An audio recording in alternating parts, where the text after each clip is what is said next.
All right, everybody, welcome back inside the broadcast booth here at Fuller Field in Falmouth, Mass. Chris Walker and Chris Lucy bringing it back to you live. We went off for a little bit. Sorry about that. You didn't miss much. The Falmouth Commodores did not play a run in the bottom of the fifth inning. So we head to the sixth inning, still 2-2. We're all tied up. And all you really did miss was Davis Vayner pitching another good inning. He walked a couple, excuse me, I'm looking at my wrong page. He had a 1-2-3 inning, did give up a walk, but that runner was caught stealing in Steinmetz. So a 1-2-3 inning, and here we go to the sixth. And it's important for the Harbor Hawks to get right back on the offensive end of things, as they have, because last inning they got two runners in scoring position. We're getting hot, and then Dominic DiCaprio just not able to capitalize on a huge opportunity. However, they can get things rolling with the bats again, as they might still be a little bit hot from last inning. Absolutely, and they had things rolling. And we have a new pitcher. We do have a new pitcher. It's Thomas Ponticelli from the University of San Francisco. He stands at 6'1", from Newberry Park, California. 22.5 ERA so far. He had a loss. He's 0-1 this year with the Commodores. Gave up 5 hits and 5 runs in only 2 innings pitched. So he's looking to regroup after his first rough outing of the season. We welcome everybody back. Thank you for listening to us. No, I heard there was quite the hubbub, but I didn't see it.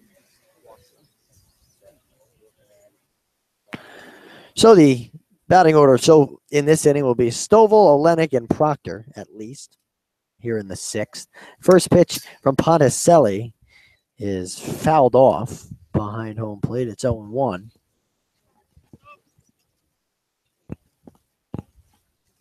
Stovall 0 for 2 with a strikeout and a fly out to right field. And the 0-1 is, that was right there, but it's called a ball, and the count is 1-1.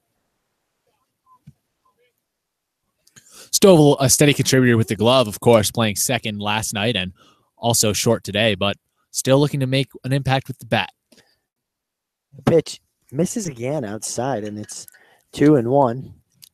Stovall is best known for his glove, however, as he's found his way onto several highlight reels for the College World Series, as he was outstanding in the middle for Mississippi State. The 2-1 is popped up into foul territory. Throwing his bat down is Stovall as Berger makes the play for the first out of the sixth. And it brings up Olenek, 0 for 2. Ole Miss, Ryan Olenek.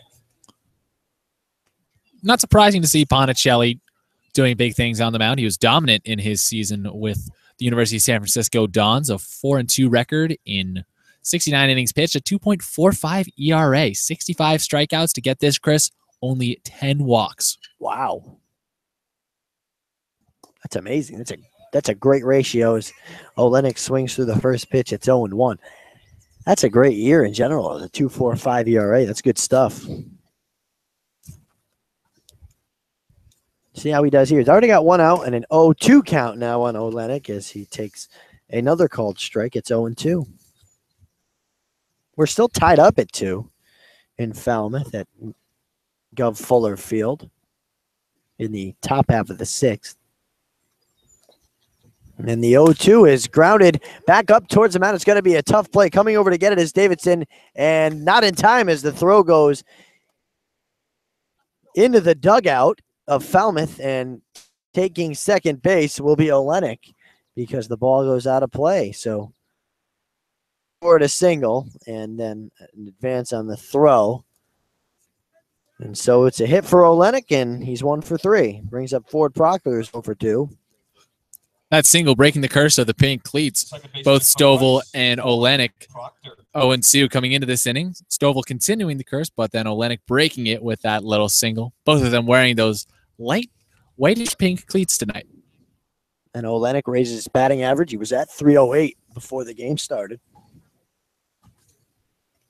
He's at .333 for this game. First pitch to Ford Proctor is outside. This strike zone seems to have tightened up. A lot of close pitches that haven't been called today. Certainly a hitter strike zone. The 1-0 with Olenek leading off second. Check swing is called strike one. And it's 1-1 on Proctor.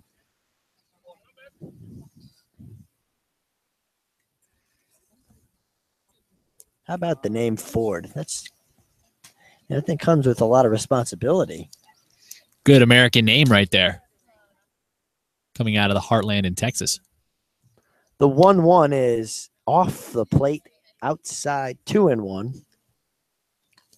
Ford handles a lot of responsibility in general. He's bounced all over the middle infield during his college season and here as well. He's played at second, he's played at short, and he's almost alternating between the two positions on a daily basis. Very, very different from each other, too. Very different, and both integral positions. This one is fouled off third base side, off the light pole and out of play. And it's 2-2. The one thing that really separates Gov Fuller Field from other fields in the CCBL, Chris, is just the proximity from the fans in the field. We are right up on the field here, and the Chatham A's can't say that. The Harbor Hawks certainly can't say that. It's very tight and almost a little bit dangerous looking at times. Pitch is inside. Well, if you consider where we're sitting, I mean, the players can basically hear us talking. I mean, at home plate, they're obviously not paying any mind, but we are right on top of the field. And if a ball gets hit right at this fence, well, look out. You might have your first souvenir, be it a black eye or a baseball. The 3-2 is hit out in the center field. Steinmetz is under it, makes the play, tagging is Olenek. Here comes the throw. It is not in time. Is standing up at third is Olenek, so it's a sacrifice. And moving to third again was Olenek. And with 2 outs, it's Reed Leonard's turn again. He's 1 for 1 with a walk and a double, also scored a run. And he has a chance to drive in one here with a single, with 1 on third and 2 out in the 6th. That would break this tie that we've been in since the top of the 3rd. The first pitch is in there for a called strike one, 0-1. Leonard finding ways to get himself in this lineup day in and day out. You know, he's getting more reps. But still waiting for that first hit as this one's grounded towards second. Throw to first is in time. And that's the final out. Leonard's first hit came in the 3rd inning. It was the double, but he can't capitalize there. He grounds out 4-3, and that's how we go to the bottom of the 6th. 2-2 Harbor Hawks and Commodores, the 2 different kinds of birds, as we go to the bottom of the 6th on the Harbor Hawks Digital Network.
Back on the Harbor Hawks Digital Network, Chris Walker and Chris Lucy here with you today.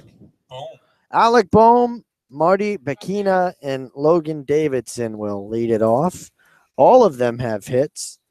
Bakina's being the solo home run back in the 2nd, and both Bohm and Davidson have singles. And they will face off for the third inning in a row against Davis Vayner, who looks good. He's retired the first 6 men he's faced. One guy got on as the pitch misses for a ball 1-0. One got on, that was Steinmetz, but he got picked off, or caught stealing, excuse me. The 1-0 from Vayner. Swung on and missed. Strike one looked like the off-speed pitch. And it's even at 1-1. Vayner, one of 3 kids. Devin, Dylan, and Dawson Vayner. And his brother Devin pitches at Georgia State. Baseball family there. Pitch is in there for a called strike. It's 1-2 to Bohm, who's 1 for 2. Vayner, one of 4 kids, I should say. Those his 3 brothers. And he steps off.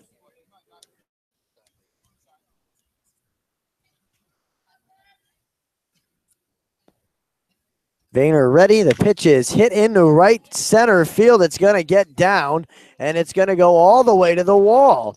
Cutting it off is Robinson. He throws in, and that's a stand-up double to lead off the bottom of the 6th for Alec Bohm. And that's where you see that average hitting that you can get from Alex Bohm. He was a stalwart at Wichita State over these past couple of years, where he's been really killing it for the Shockers. And, of course, as you mentioned, the #1 prospect in the Coastal Plains League last year, he's a ball player through and through. So if you leave one for him over the plate and you don't put enough spin on it or you hang it, he will take advantage. And honestly, with the power that he's shown, Vayner's lucky that didn't leave the yard. All right, that was squared up and hit very hard.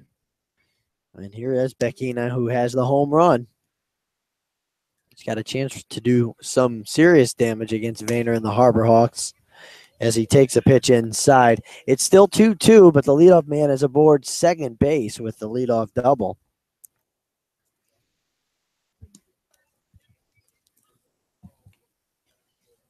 Vayner's set. And the pitch is grounded towards third.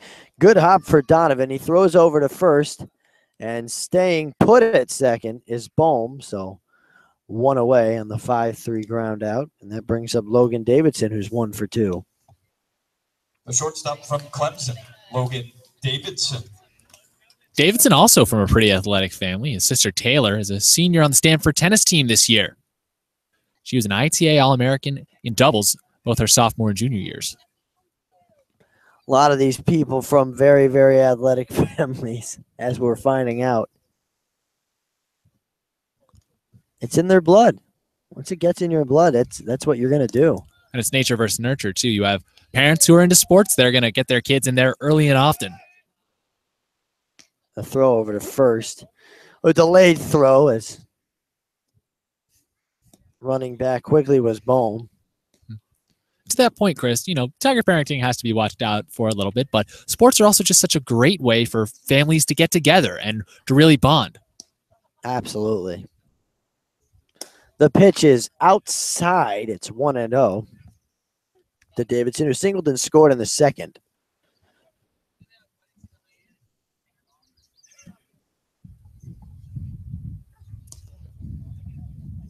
The 1-0 bounce is blocked by DiCaprio.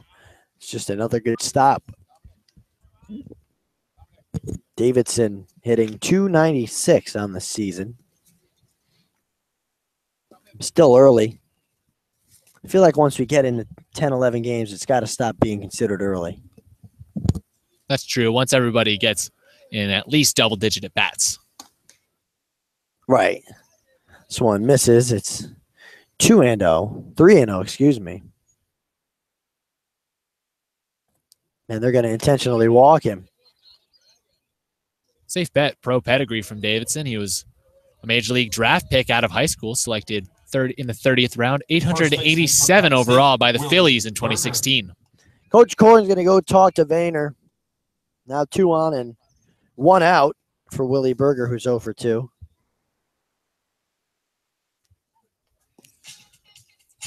Berger struck out in the second and flew out to center in the 4th. Anything on the ground right now would however, suit the Harbor Hawks well with one down, runner on first and second. A double play ball that has plagued them on the offensive end so far this year would end the threat and maintain this 2-2 tie, which has been in place since the third inning. It's been a fun game though today. It's turned into somewhat of a pitcher's duel now. I mean, as so many games have with us, except for last night. Last night was not a pitcher's duel. That's true. And you've gotten the best of the CCBL. We had a long ball early on. We've had two kids out there absolutely dealing on the mound, and the bullpen has held up pretty well too. The first pitch is fouled off to Berger out of play, first base side, and the kids go and get that. That almost went on the grill that they're cooking food on over there. Now imagine that, finding a baseball cooking on your grill. Ooh. I don't know if any kids will be able to grab that souvenir. No. This one upstairs, and it's 1-1 to the six hitter. Wouldn't be a good start to your summer coming home with the big old bandage on your hand, as the summer break has just started for kids out here on the Cape. The 1-1 fouled off again off the fence here. And it's 1-2. A tall fence here protects many people up there in that booth, which is very nice looking. It'll be a 1-2 from Vayner. And the pitch is grounded third base side, and it's touched just foul by Donovan. Oh, that was close. Somewhat in question there. I thought they were going to throw an E5 on Donovan for misfielding that, as that bounced right off the chalk line. And now here comes Coach Gassman. Will they make a pitching change with the count already going, as warming up in the bullpen is Nick Sandlin, and that's that. He's going to come into this game. Bachelor's or master's. Wow, with a 1-2 count. Vayner's night is over. We'll get all the stats and info you need to know on Sandlin when we come back on the Harbor Hawks Digital Network.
We're back on the Harbor Hawks Digital Network. Nick Sandlin is the new pitcher. Chris and I have been awaiting him since his last appearance against Harwich. And Chris will tell you more about the new pitcher. Unimposing at 5'11 and 170, but you don't make two All-America teams, albeit second team, for nothing. He was dominant at Southern Missouri, 10-2 record, leading the CUSA, and has been lights out on the Cape too. So he's got a 1-2 count. How about this for coming in a game with 2 on and 1 out? The 1-2, swing and a miss, strike 3, and that's why he's here. He changed the arm angle during it at bat for a guy that hasn't seen a pitch for a few minutes, and that's a wicked slider. I'm turning into a Massachusetts native now. I said wicked. Well, I mean, And there's 2 away. you're not wrong, and that's the easiest strikeout Sandlin will get all year. That's number 7. I don't think there's any doubt that he was going to throw that pitch. No, not at all. 5 1/3 innings pitched with the out there, and not an earned run to his name yet in the CCBL season. Coach Gassman looks like a genius right now for just bringing him in for that one pitch. That's an out you needed to get, and Sandlin delivers as Josh Bro steps in. He's 0 for 2, and he's ahead of the count 1-0.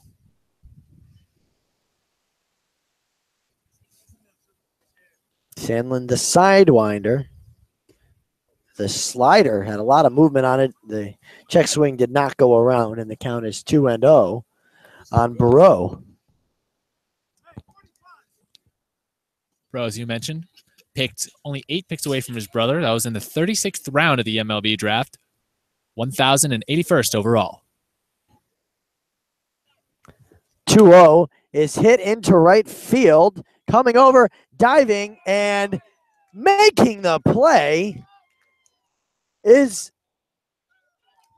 Robinson. is Robinson, but hold on, there's some discussion. I was going to get to Robinson, but the inning is over. What a catch by Robinson. There was some indecision as to if he caught the ball or not, but what a diving play.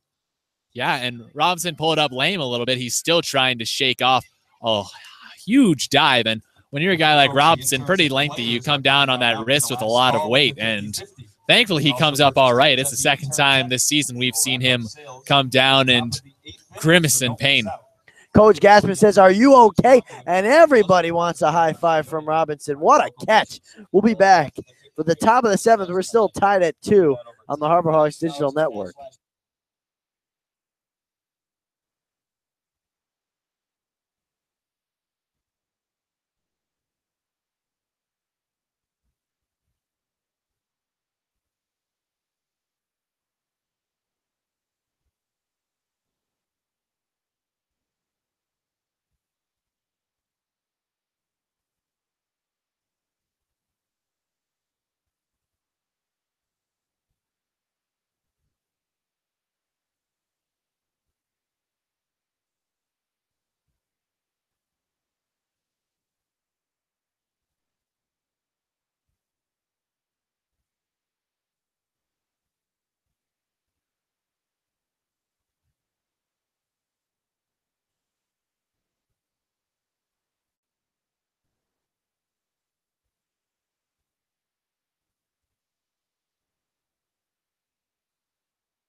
And we're back on the Harbor Hawks Digital Network. Chris Lucy has something very, very important to tell you, so you better listen. It's about Curry College, which offers 14 NCAA Division III athletic teams in sports such as football, everybody's favorite baseball, softball, basketball, hockey, soccer, lacrosse, tennis, cross country, and if that's not enough for you, they got volleyball too. Read about the success of the Curry Colonels and their championship teams. It's all online at www.curry.edu. Curry College, the official sponsor of the Hyannis Harbor Hawks and the 2017 CCBL season. So Donovan is the batter to start the first half of the 7th. It's a called strike 1. Now, Chris has a story to tell everybody about a particular son of a former MLB star, and the count is 1-1 to Donovan, and I'll give you time to do that right now. Well, Chris, everyone knows the theory of about 6 degrees of separation. Well, make that about 3 degrees of separation between us and Manny Ramirez with Ponticelli on the mound. This one is popped up to pretty deep center. Under it is Steinmetz, and there is one away.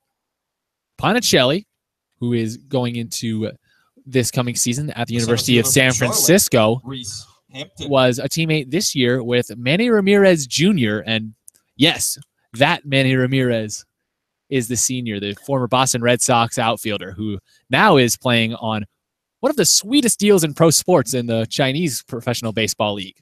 unlimited sushi and optional practice to hit bombs every day, as he did for many years for the Bo Sox. And this is a called strike to Hampton. And if you're Manny, and we're talking about Manny, Manny. Manny being Manny, he just doesn't want to stop playing baseball. Why would you get a sweet deal like that? And not a bad player out in China. They love him too. And he can learn some Chinese. I'm sure he has. He might be a little busy being Manny, but yeah, I was maybe going to you're say. right. Who knows? He might know what strike and ball is in Chinese, and that's about it. Certainly knows home run. Or home run. The pitch to Hampton is hit into left center field. It's going to drop for a base hit. And Hampton rounds first and stays right there. That's his third hit of the day. And the ball got away. They threw it down into the dugout. And Hampton gets second base, and then he gets to go to third because it went on the play. Imagine that. Now, that's just laziness, in my opinion, on the Falmouth Commodores, because it's just he took his turn to second, went back to first, they threw it away. Laziness and alertness at the same time. If Hampton doesn't break immediately when that ball gets past him, then he's only getting second. Right. But now he gets all the way to third base with only one man down. That's fantastic. It's fantastic stuff. Good alertness, as you said. That's just a good baseball player and a smart player in Hampton. And here comes Mangum. Mangum is 1-for-3. Swings and misses there. It's 0-1. He had a double and scored in the third. Struck out, grounded out to the pitcher in the first. And it will be an 0-1 from Ponicelli. And that just misses. Not sure where, but it is 1-1. Lights starting to come on here at Gulf Fuller Field. Starting to get a little chilly tonight. Getting a little bit cloudy as well. This is more like the early summer nights on the Cape that we've been accustomed to. Minus the fog. Right. Called strike 2 there. And Mangum hated that call. He's had a couple of frustrating at-bats in a row. That swinging strikeout in the fifth, one that he really was upset about. Jumped up and down after that, spun around, and was disappointed. A lot of passion, though. Just shows the heart he has for the game. A 1-2 on the way. Swing and a miss. Strike 3. And that's the second strikeout in a row for Mangum. And there are 2 away in the 7th for Daniel Robinson, who's probably still trying to shake off that diving catch that hurt his shoulder. Michigan, Daniel Robinson. He's today's hero, 2 for 2 with a walk and that sensational grab. Really a difference maker. And another knock for him will keep the perfection going tonight and put the Harbor Hawks on top as a runner on third base in a 2-2 deadlock. Would almost certainly score, especially the speedy Hampton. 8 for 22 on the season now with the 2 hits is Robinson. The first pitch is hit on the ground towards second. Daniel gets a good hop, throws on the first in time, and that's the third out, and that's it in the 7th. So no runs on a hit and a wild pitch sending Hampton to third, but nothing comes of it. Back, folks. It just ends in a 4-3 ground out. We head to the bottom of the 7th. Time to get up and stretch. You're listening to the Harbor Hawks Digital Network. We'll be right back.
We're back on the Harbor Hawks Digital Network. Chris Walker and Chris Lucy. The next voice you'll hear is the very one and only Chris Lucy talking about Chatham Bars Inn.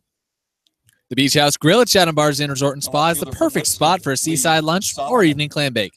A proud member of the leading hotels of the world, the Chatham Bars Inn.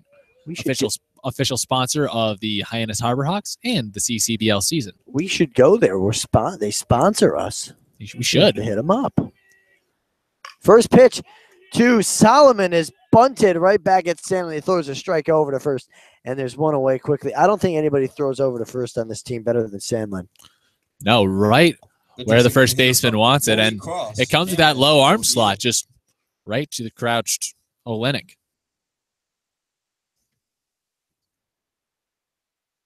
And now Cameron O'Neill will step in.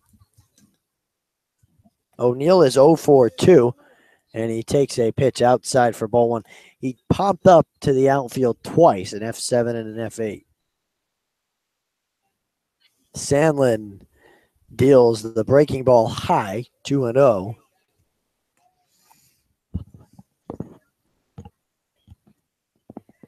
Sandlin still without an unearned run given up in 6 innings of work now in the CCBL. Very impressive as he deals strike one to O'Neill. And I think it's safe to say that he's been the best pitcher for this team. When he comes in, he's just lights out. Oh, seriously. And when you have a fastball that sits around the mid-90s coming from there, unheard of. Called strike 2. And that arm slot and the delivery. Belt level. So hard to pick up. Very hard to pick up indeed. The 2-2 is low. It kind of floated up there and stayed in the zone as long as it could, but dropped away at the last second, and it's a full count. And it's that late movement that either fools batters or leaves the pitcher looking foolish. 3-2 pitch fouled. Out of play into the woods, and we'll do it again 3-2. Well, as the game has gone on, Chris, the Falmouth dugout has not gotten any quieter and probably a little bit louder. It's great to see, though. It certainly is. They're having fun over there. So a payoff with one out. The pitch is, hit a long way into center field. This is trouble. It is out of here.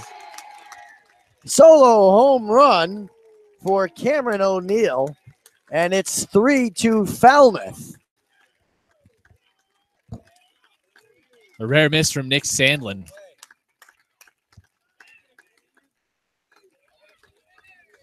Oh, the center fielder from Missouri no State, earned runs Hunter up until that Steinmetz. point.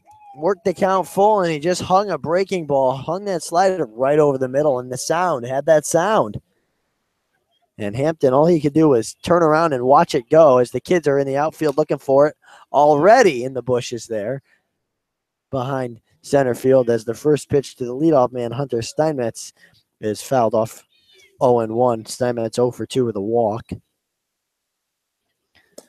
Bunt, he went around indeed, and it's 0-2. He showed bunt, couldn't pull it back.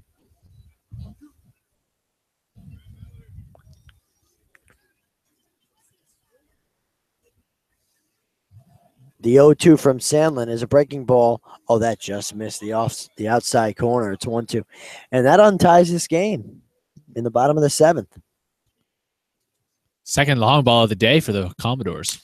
This one hit on the ground, back up the middle. It's a base hit for Steinmetz. And that's 2 straight hits. The second time in this game, a home run has been followed by a single. From Jacksonville State, Clayton Daniel. Brings up Clayton Daniel, who's 0-for-3. And just when we talk about how difficult it is to crack the case that is Nick Sandlin, Falmouth having no real trouble figuring him out.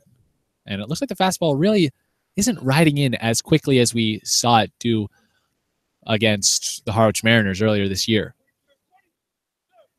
First pitch breaking ball is on the inside corner, strike 1. The breaking ball is working just fine, except for the big miss when the home run was hit, but the fastball does look a bit slower. So 0-1 the count, and the throw over to first. I like Sandlin's move to first. Very quick, deceptive move. He kind of just gets the ball over. He throws hard wherever he throws. 0-1 the count. Runner fakes like he was going to second, but holds up. And the count is 1-1. Coach Ron Polk at the top step of the dugout. Directing traffic out there. Wrote the book on defensive baseball. Literally. You can buy one out of the trunk of his car. Runner goes, swing and a miss. The ball got away from DiCaprio. The hit and run was on, but it was a good pitch, and it's 1-2. But moving to second is Steinmetz.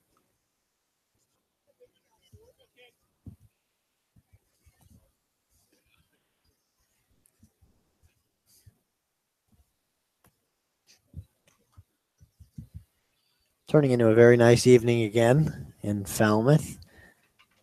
It's really cool just to go to all these different parks and see how everybody else does baseballs. This one's lined right at Donovan for the second out. And there are two away. I just love coming to the different parks, and for the first time especially, and see now everybody does baseball and everybody does the concessions and how many fans come out and what kind of support they get. And every team has had a real good support from the fans this season so far. It really is. Early. It's a unique slice of Americana out here. You know, just seeing all these fans just come out of the woodwork 2 hours before a game. You feel like you're just surrounded by emptiness. There's no one in the park, and as we get closer and closer to first pitch, almost out of nowhere, all of these fans materialize, and they're very into the game. So the first pitch to Alec Boehm was fouled off the mask of DiCaprio. It's 0-1. So now 2 away for Sandlin to try to get out of this jam he's in. Did give up the solo shot to O'Neill, and then quickly after that, a base hit by Steinmetz to put him at 1-3. Boehm is 2 for 3 with a single and a double. Oh, they caught him stealing, but getting to third in time is Steinmetz. He stole third on the turnaround throw to second base. By the time they threw to third, he was already there. That's just speed. That's just great speed from Steinmetz. Almost impossible speed. I can't imagine that you could trick Hunter Stovall like that up the middle. So now 2 outs and a runner on third. And the 0-1 is low and away. And it's 1-1. Bob, another multi-hit game tonight. His 6th multi-hit game of the CCBL season. He found a way to do it. 1-1 the count. Foul tipped into the glove of DiCaprio. That breaking ball just floats up there. It's so deceptive, and it's 1-2. Hard to pick up spin off of an arm angle like that as well. Everything you'd imagine kind of comes with that same little fluttering, sidewinding kick. And even the fastball can have some movement coming from that angle. The 1-2 is served into shallow right field, and making the play over his shoulder is Olenek. Nice play. And that ends the inning, but not before Falmouth unties it. It's 3-2 Commodores over the Harbor Hawks. We're at the end of 7 innings. We head to the 8th, 3-2. We'll be back on the Harbor Hawks Digital Network.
Harbor Hawks will send up DiCaprio, Stovall, and Olenek. Dominic DiCaprio. DiCaprio is 0 for 3.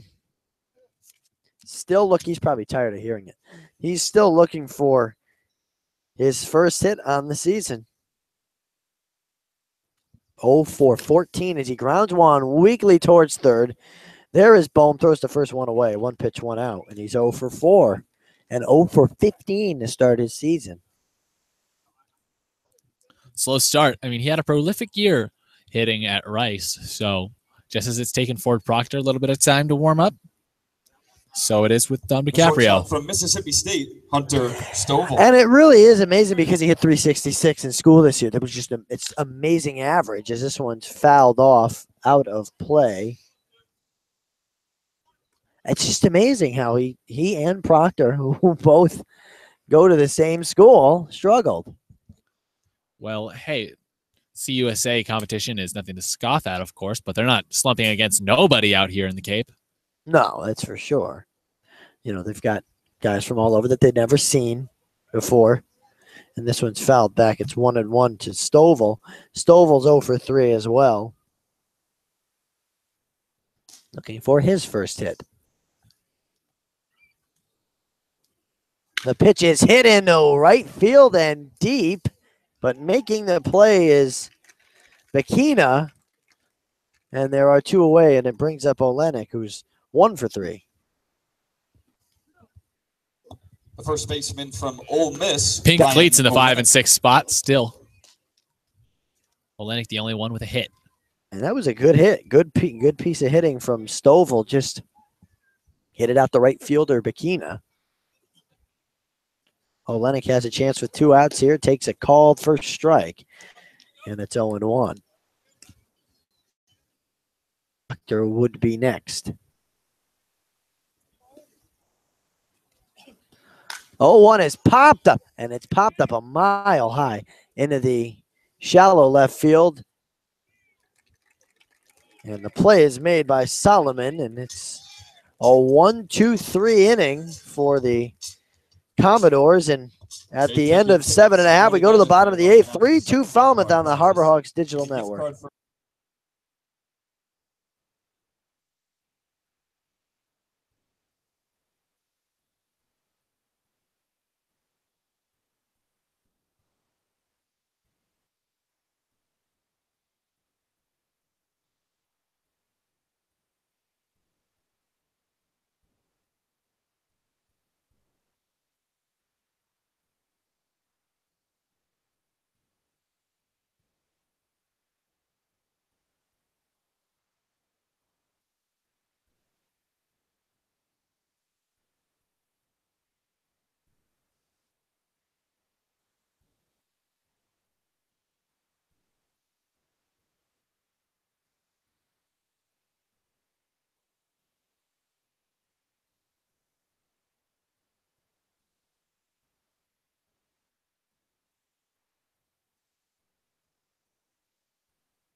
The new pitcher is Tristan Barlow for the Harbor Hawks. This is going to be his debut. It's a 6'1 lefty from Mississippi State University. Chris Lucy's here to tell you more about him. His debut on the 2017 season. He also played last year for the Harbor Hawks, 15 in the 3rd innings pitched with 7 strikeouts in the CCBL season. And in 26 appearances with Mississippi State this year, mixed results, 5.23 ERA, 0-2 record in 20 2/3 innings pitched. But you have to watch out, 28 strikeouts and a 225 opposing batting average. Those are some good numbers. Good to see him returning to the team again and helping us out. He's going to be facing Marty Bakina, Logan Davidson, and Willie Berger in the bottom half of the 8th.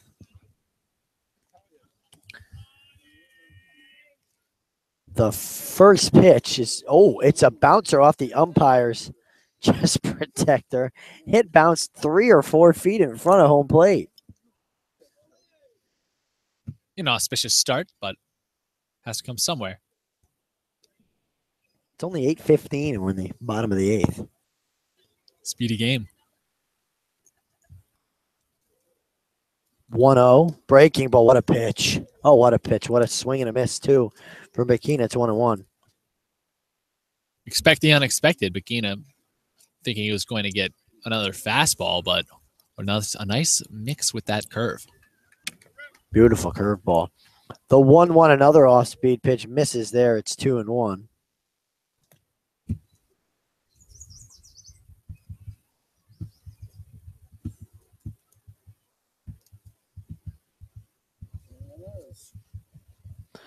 Two-1 the count.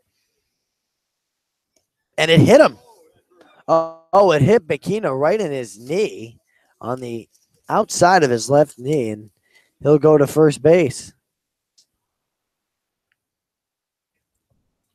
Tough one to take off the lead foot. Now DiCaprio just coming up to get the signs right with his big man. Lefty on the mound. Not a good The shortstop start from Clemson, Logan Davidson. for Barlow, but you got to start somewhere.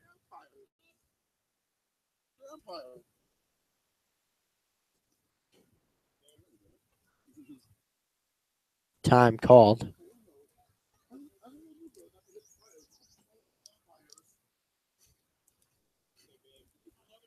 As Davidson is ready. Davidson 1 for 2.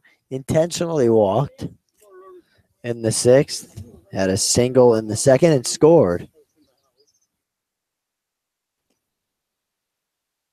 Barlow's first pitch is low for a ball, 1-0.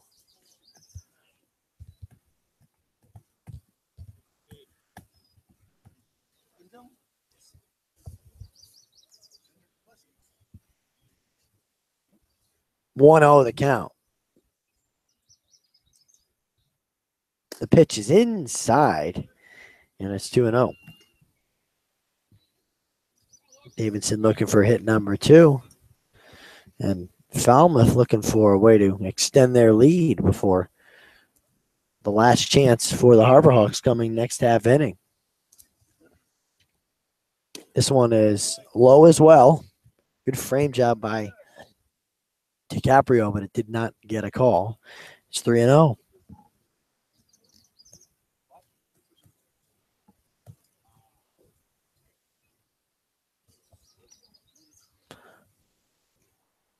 The 3-0 misses for ball 4. And there are 2 on with nobody out. Davidson, a patient hitter. 42 First walks baseman in his from college Penn State, season down in Willie Clemson. Berger. Brings up Berger, who's 0 for 3 with 2 strikeouts. DiCaprio getting signs, giving signs.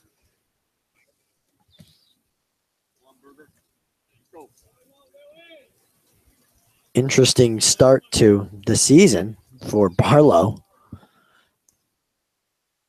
See if he can get out of a jam. Nobody out, 2 on. Bunt being shown. And he pulls it back, and it's 1-0.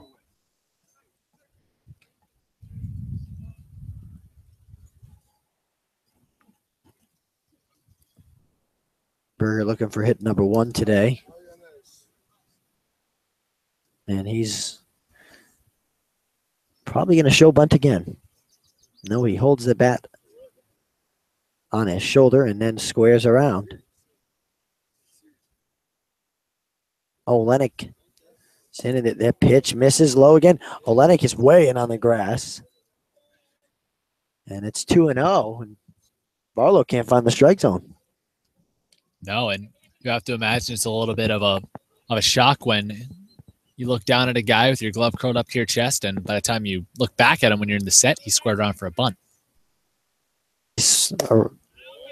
Had the bat in the regular position behind his head that time, and it's still a ball. It's 3-0. And Donovan will come up to talk to Barlow, maybe to try to calm him down a little bit because he's been nothing but out of the zone the first 3 batters, including a hit by pitch.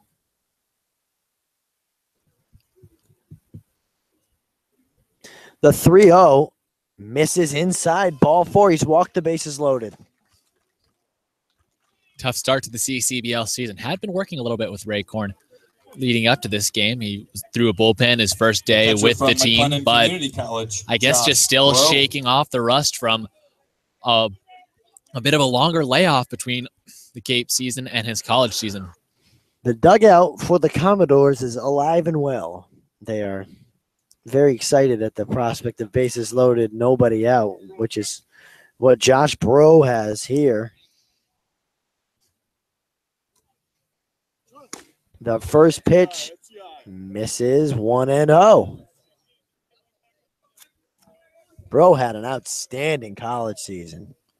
19 home runs, 82 RBIs. Looms large in the situation right now. Nobody out. Bases loaded. Full of Commodores. The pitch is popped up, foul out of play. Lots of heads ups coming from the dugout and the fans. Over near the concession stand. It's 1-1.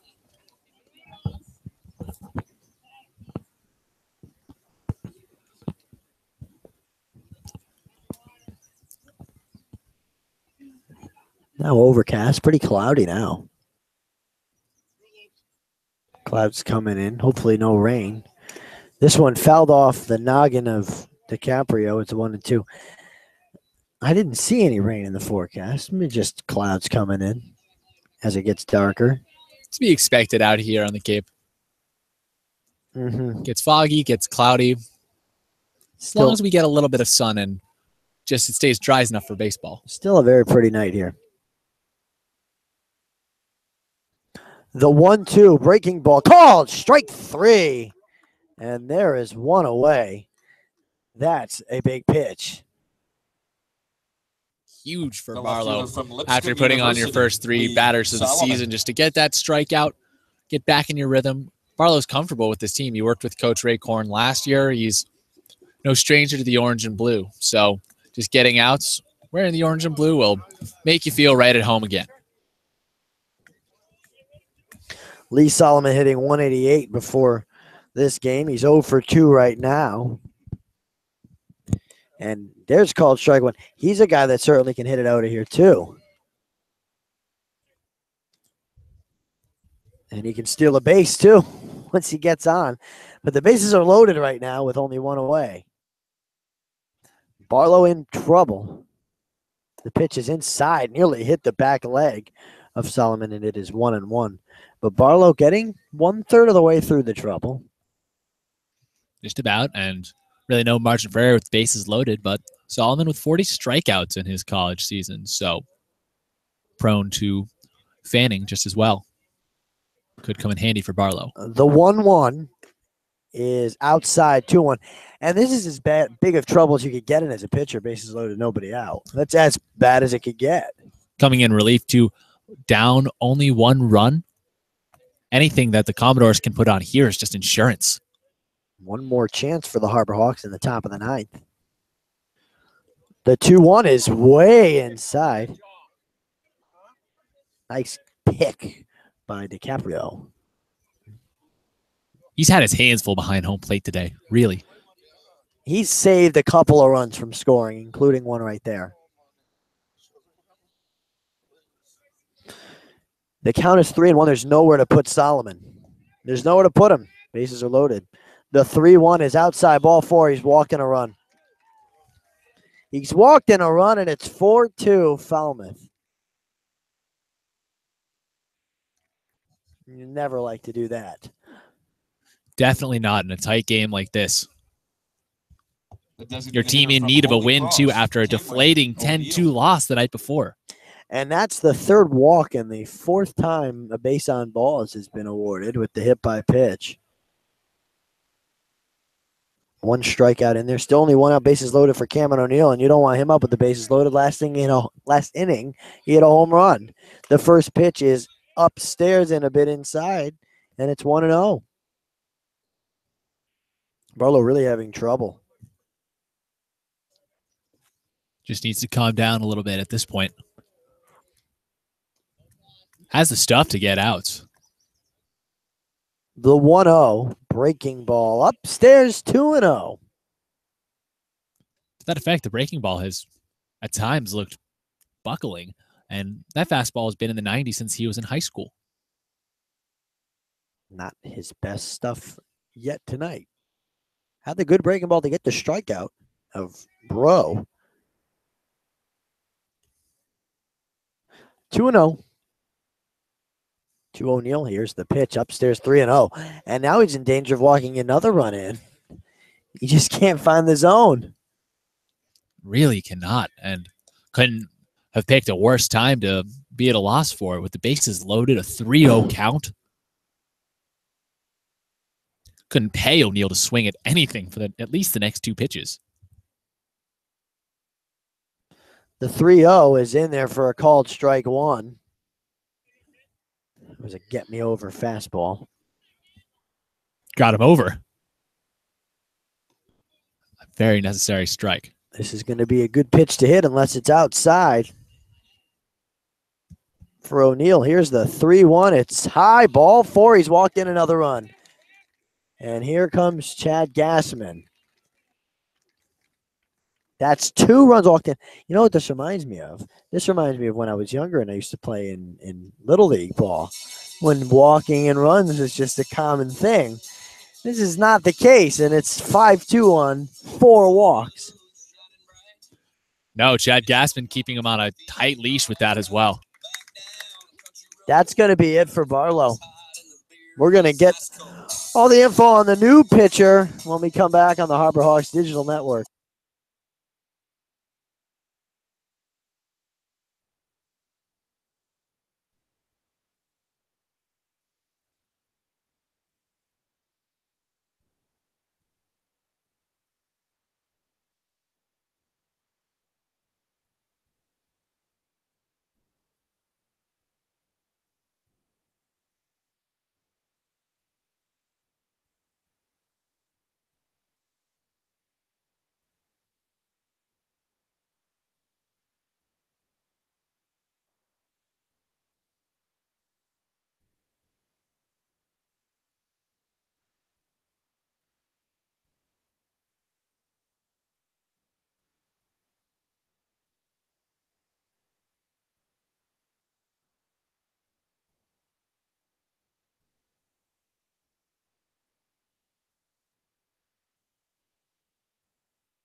We're back on the Harbor Hawks Digital Network. The new pitcher is Nick Swan. We're still in the bottom of the 8th inning here. 2 runs already across, all via walks. No hits, still 2 runs for Falmouth. And we'll get Swan's info. Ground ball by Steinmetz. On the second for 1, on the first. It's not in time. Another run scores. It's Berger. So Steinmetz grounds into the fielder's choice, and now it's 6-2 Falmouth. That earned run not assigned to Nick Swan, still on bill of the previous pitcher, Barlow. Swan, however, 2 appearances on the Young CCBL season, 2 innings pitched, a pair of strikeouts as well. ERA still at 0, no earned runs to his tab yet. The only runner he's got to worry about is on first for him. For him, it's his responsibility. It's called strike one. It's dealt to Clayton Daniel. The runner on third is Solomon, and it is the responsibility of Barlow, who did not have his best stuff. Safe to say. Could only get one out. Runner goes, no throw. Good idea from DiCaprio with the way this has been going. Pump fake tried to bring Solomon off of third base, but he was staying put. Mets steals second. That's a stolen base. It's one of my favorite plays in baseball, the first and third steal. You're going to get either a free runner in scoring position or you get a run. The 1-1 fouled off. It's 1 and 2. That goes first base side. You're right, and it's a very good play, and it's a necessary play. And a lot of times late in innings, you get defensive indifference where nobody cares, but that's a stolen base. The shortstop and the second baseman were over to make the play.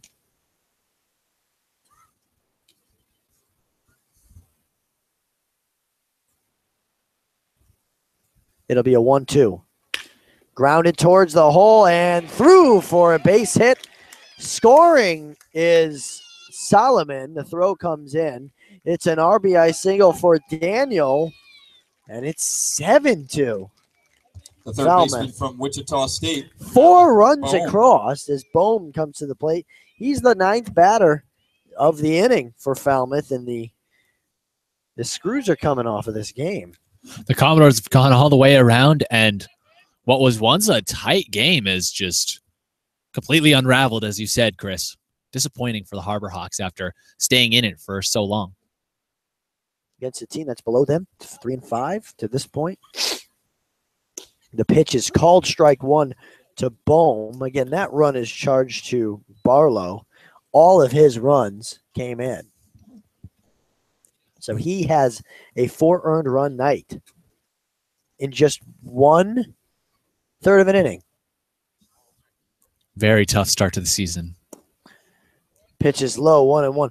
And he got the looking strikeout of Josh Bro. And we thought, oh, that's great stuff. Here we go. He's settling in, and he walked the next 2. 1-1 the count here to Bohm, and he'll throw over to first to check on Daniel. I heard somebody try to broadcast the play over there on the Falmouth bench. Real speed on the bases now, they said. They're a very lively group. They are. They're a few steps away from taking our jobs. The pitch is low and away, 2-1. I heard baseball pays better. The way these guys are playing it could pay them very well one day. Yes.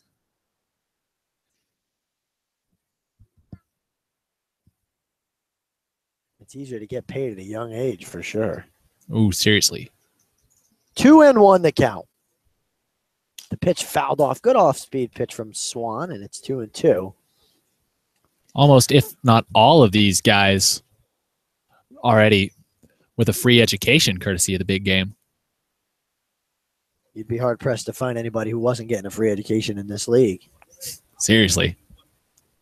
Everyone deserving, too. Oh, absolutely. You can't make it to this league if you're not good. That's for sure. You got to be really good to get in this league. 2-2 throw over to first. Oh, it nearly got away from Olenek. That was a weird throw from Swan. That's where that length again comes in handy for Olenek. Olenek, one of the most lively guys on the bench for Hyannis. It's a character, to say the least. The 2-2. Fouled off first base side. Out of play. Olenek stands at 6'5" with long blonde hair and a suspicious mustache that has come over his visage in the past few days. I know. I noticed it. He has that baby face, and now he's got that mustache, and he suddenly doesn't look like a baby anymore. Sure sticks out at 6'5", too. The 2-2 fouled off same spot. Out of play first base side. We'll do it again. Hard not to notice Ryan Olenek, and he certainly acts in a way that's hard to ignore as well. Right, and he's hitting well this year. He's playing a great ball game too. a standout for sure. 1 for 4 today has a hit. Loves to jaw as well, as we watched during the Wareham game. Ford Proctor taking a few too many rounds of batting practice, lost his lunch to Ryan Olenek. That's what happens. Fouled off, getting a tiny piece was Bohm. He Jeremy stays Kelly, alive. please go to the picnic tables and meet your dad. That's Jeremy Kelly. Go to the picnic tables and meet your dad.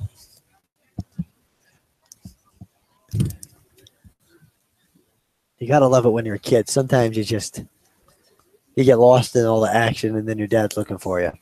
There you go. Happened just now. That happened to me about a million times. Pitch is hit into shallow right, and it drops. It drops, and 1 run will score. We'll see how they score it. But in any event, Bohm is on second base. It's going to be a single if anything. I don't see an error charged to Hyannis yet, so I think it'll be a single. It was a tough play. So scoring from Michigan State, is Steinmetz. Going to third is Daniel, and we have to start a new inning on our scorecards. Easy come, easy go. As here comes Marty Bakina for the second time this inning. He was hit by a pitch in what seemed like it was a half hour ago. It's been a long inning. It started around 8:15, and it's 8:36 now. This one lined hard into left field and deep, and it gets over the head of Mangum. 1 will score, 2 will score. It's a double for Bakina, and it's 10-2. This is not what the Harbor Hawks were hoping for coming into the inning, obviously, but almost completely out of mind when this was a 3-2 game to start the inning. 7 runs have scored in the bottom of the 8th inning, Chris. I haven't seen anything like this in a long time. I haven't either. Something that the Harbor Hawks certainly were hoping not to see. Everybody getting rocked, and this is batter number 11 in the inning, and it's Logan Davidson. The pitch is grounded towards short. Let's see if they make this play. It is in time, 6-3. And finally, the Harbor Hawks are out of their misery. That was the bottom of the 8th, where they gave up 7 runs and trail once again, like yesterday, 10-2. They have one more chance, I suppose, in the top of the 9th, and we'll go there right after this on the Harbor Hawks Digital Network.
Well, we're back on the Harbor Hawks Digital Network. If you're just tuning in now, you missed all the fun. It just happened in the bottom of the 8th. It's 10-2 Falmouth. They scored 7.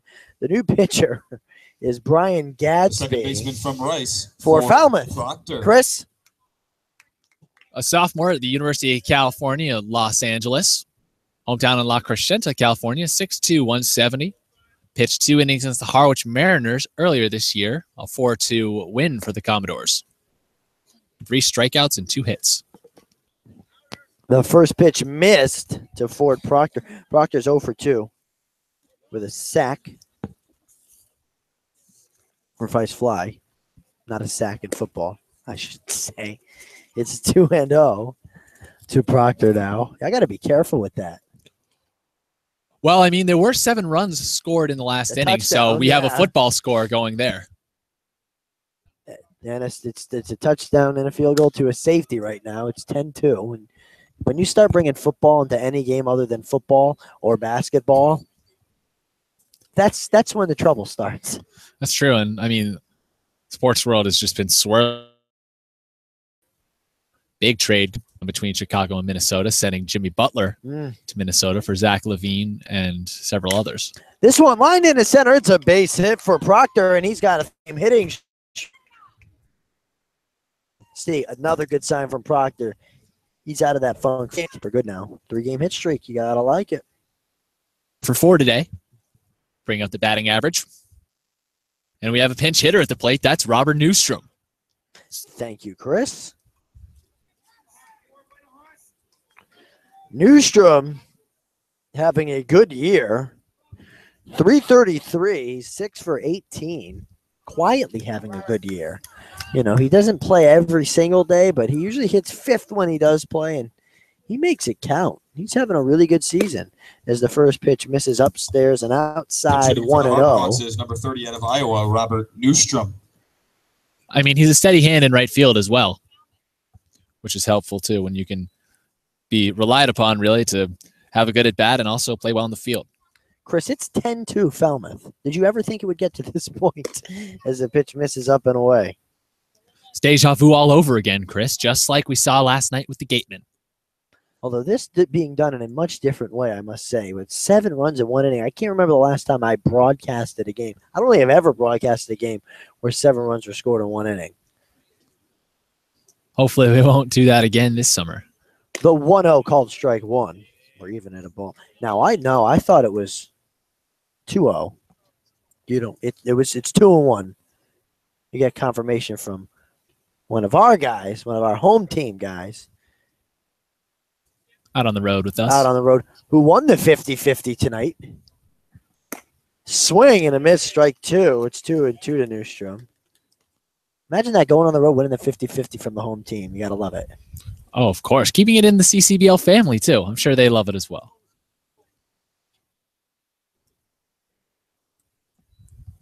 There, they fix it. It's 2-2. Scoreboard back on the same page. Got to trust those books. Time called. Newstrom calls time. Well, it's 10-2 with nobody out and a man on first. That's Proctor. Proctor's got a 3-game hitting streak. His average is going up. Good sign. The pitch is upstairs. It's 3-2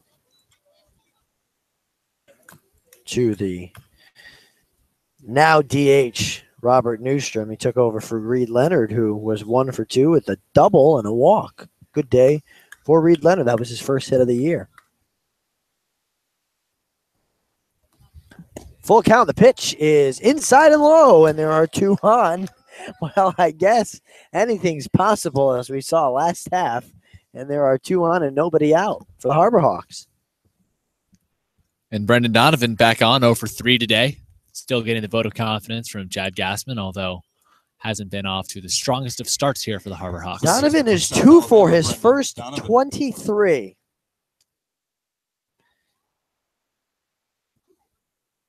That puts him at 087 on the season right now.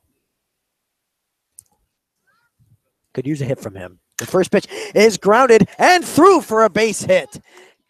Holding up at third is Proctor, and it's bases loaded. Nobody out here for the Harbor Hawks in the 9th. It'd be saying a lot to say the Harbor Hawks could get anything close to the 7th spot put up in the bottom of the 8th, but honestly, cutting into a 10-2 deficit couldn't be anything too bad. They really need to play for pride and just try and resurrect something to be proud of in this game. Yeah. So 3 for 25 is Donovan now. That puts him from 087 to 125. He's right back up. Sweet little jump. And a nice piece of hitting opposite field into the left between third and short. Brings up Hampton, the leadoff man. Called strike one there. Hampton's had himself a day. He's 3 for 4. And he's had himself a day in just about every game as one of the team's leading hitters.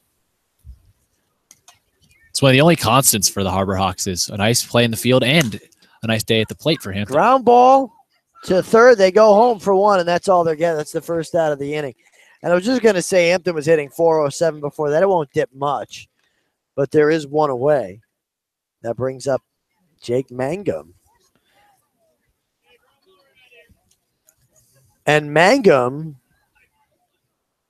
is 1 for 4. Mississippi State, has Jake a double. Mangum. He was just asking Ford Proctor what this pitcher was like. He's trying to listen in. He said the fastball is good. He works it from side to side well.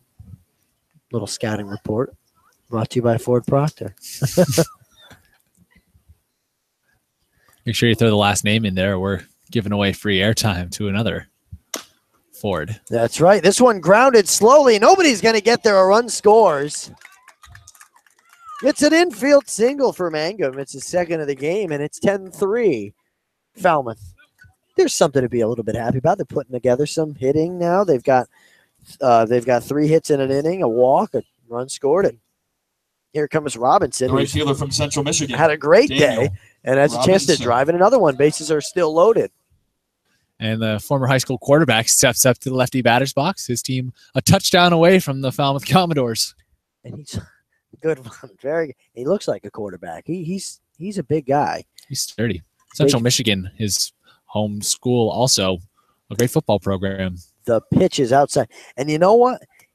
That's what I was thinking all along. I was like, he looks like a football player. And then when we saw him at practice, and then we looked it up before game one, and I was like, there he was, a football player. It's 1-0 to Robinson, who's 2 for 3. The pitch is fouled off behind home plate, out of play. It's 1-1.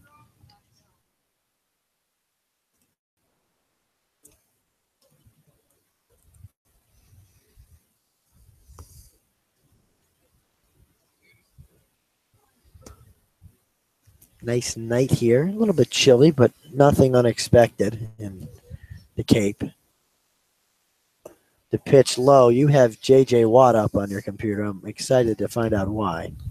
Well, we had the football comparison going with Daniel Robinson, and I was just trying to double check. J.J. Watt actually started his football career collegiately at Central Michigan University as a tight end before, of course, switching to the defensive line and also to Wisconsin. The 2-1 is lined in the left. It's a base hit. Scoring already is one. Coming around is another, and it's Hampton and Donovan, and it is 10-5. Reese Hampton coming all the way around to score. He just was he was icing on the cake there. That speed just paying dividends for the Harbor Hawks at the moment. Dominic DiCaprio. And now Dom DiCaprio comes up with only 1 out. Already 3 runs across in the inning. It's 10-5, and we'll have a meeting at the Mountain. Now some exciting things can start to happen. The game's not over yet, Chris. No, definitely not. And again, Don DiCaprio at the plate. Still, we're beating the heck out of this, but that first hit just so elusive for these Rice guys. He's going to get it right now, I think. I'm going to call it. He's got it right now. He's over 4. He's over 15 this season. He's going to get it right now. It's time. First and second one away. I think he's going to get it right now. Yep. Calling the game before the game even happens. It's a revolution. I hope he proves me right, or else I'll sound real dumb.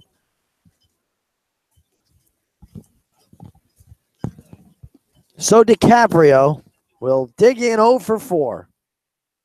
2 on, 1 out, 3 across already in the inning for Hyannis. They're making a game out of this. A big hit could really make things interesting with only 1 out, as this one's fouled off first base side out of play. 0-1.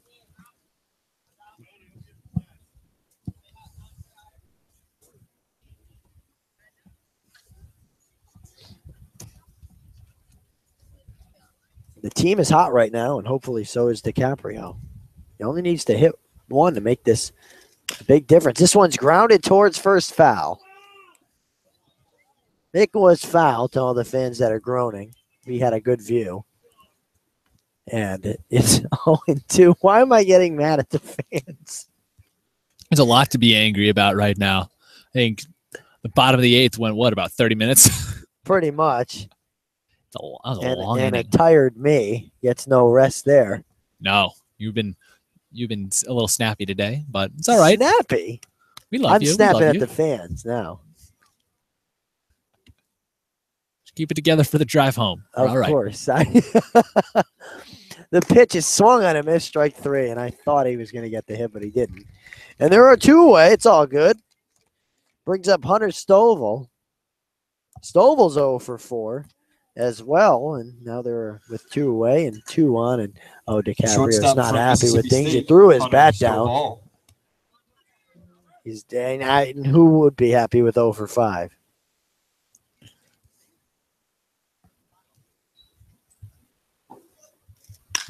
The pitch is grounded towards first.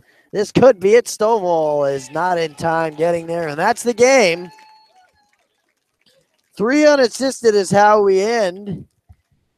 And the final score is 10-5 in favor of Falmouth at the end of this one. Disappointing end for the Harbor Hawks there. Able to scratch together a trio of runs in the top of the 9th, but nowhere close to the 7 spot put up by the Falmouth Commodores in the bottom of the 8th, which just was completely unraveling of the Harbor Hawks, which is very uncharacteristic of the Commodores. They're usually the ones who give up the big inning, as they fallen victim to it time and time again on the young season, and turning that around against the Harbor Hawks, who have to scrape together a trio of runs to avoid another 8-run loss on back-to-back days. Nobody is happy on this team right now as the coaching staff looks disappointed. The team looks disappointed, and I'll tell you what, Don DiCaprio looks disappointed. Chris Lucy, before we go to a break, is going to tell you all about Cape Cod Healthcare. We'll wrap up after the break, but first, Cape Cod Healthcare is a leading provider of healthcare services for residents and visitors of Cape Cod, with 2 acute care hospitals and more than 450 physicians. For more information, please visit capecodhealth.org. Cape Cod Healthcare, expert physicians, quality hospitals, superior care. We'll be right back with our post-game show. 10-5 the final from Falmouth. Don't go anywhere. We'll be back on the Harbor Hawks Digital Network.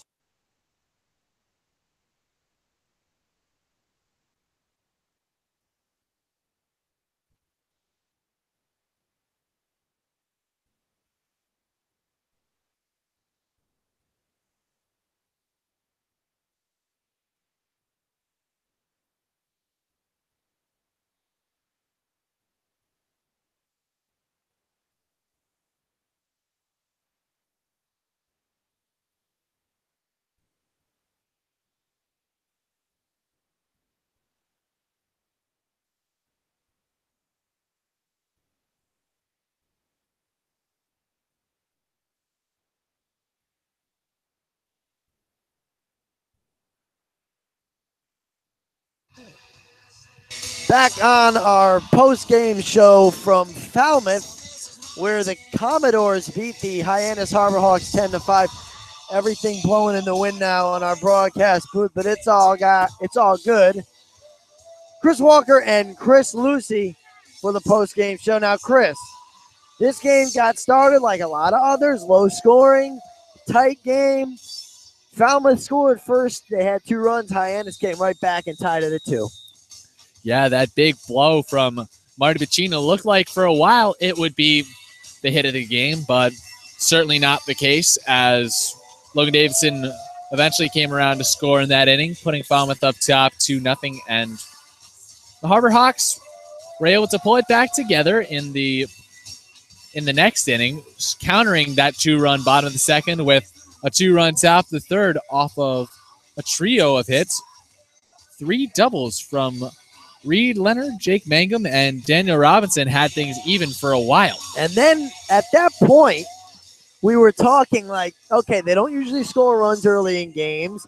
Now they're scoring. They had 3 doubles in an inning, which was unheard of. Now they're starting to get the wheels turning. It stayed scoreless all the way into the 7th inning stretch. And that's when things started to get out of control. 1 run scored for Falmouth in the bottom of the 7th. And then the bottom of the 8th came. Yeah, and that's the one nobody wants to talk about. Oh, no, that home run from Cameron O'Neill gave Falmouth a slight edge. And up to that point, Hyannis is still in it. Tristan Barlow comes in to make his CCBL debut on the 2017 season. And he puts the first 3 runners on base, gets that strikeout, and after that, completely falls apart. And it was a long inning for the Harbor Hawks, 7 runs coming across the board, and Falmouth batting around for the first time in 1 inning. 11 batters, Chris. Very, very long one. And again, another night where the Harbor Hawks had to dip into that bullpen, and pitching starting-wise had been good for the Harbor Hawks coming into this game. Matt Mervis giving a solid 3 innings, but when you have to get another 6 out of your bullpen, and while you're at it, blow through 4 of your guys out of the pen, you're going to have high-scoring games like this because you have a stable full of tired arms.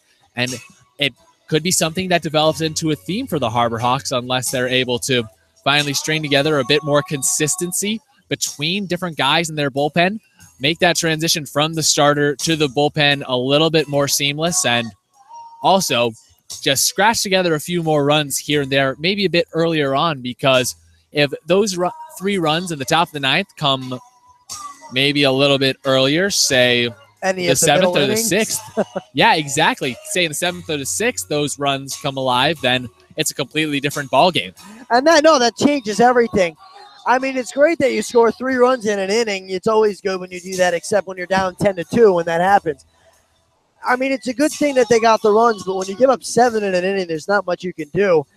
And at the beginning of the year, Chris, this team prided themselves and stayed in games and scratched out wins and scrapped and clawed and worked hard to get wins because of the pitching. Stayed in games because of good starting pitching, 6 innings, 5 innings from guys, 5+. And Mervis goes 3. I'm not saying he had a bad start, but they certainly would have liked more. Now, we saw a theme, Chris, with Larison and Tripp. That seems to be the theme when the team's winning. But losing or tied, they really don't have anything yet. No, and who knows? Maybe you see guys like Larison and Tripp out there again tonight if the Harbor Hawks can keep this together for a while longer. But just the bottom of the 8th coming around. Barlow in, big arm out of Mississippi State, fresh off of his college season. They want to get him some innings, and he can't even get through more than a third of one. Yeah, that was a rough outing, but listen, tomorrow is another day. Tomorrow is a home game against the Bourne Braves. Finally, I get to see Justin Galani, my good friend. You've met all your people now, so I get to meet one for once, and you'll get to meet him. He's a good guy. But that's a 6 p.m. start at home. You can catch it all here on the Hyannis Harbor Hawks Digital Network. Until then, for Chris Lucy, I'm Chris Walker signing off, saying goodbye. Have a good night, everybody. We'll see you tomorrow.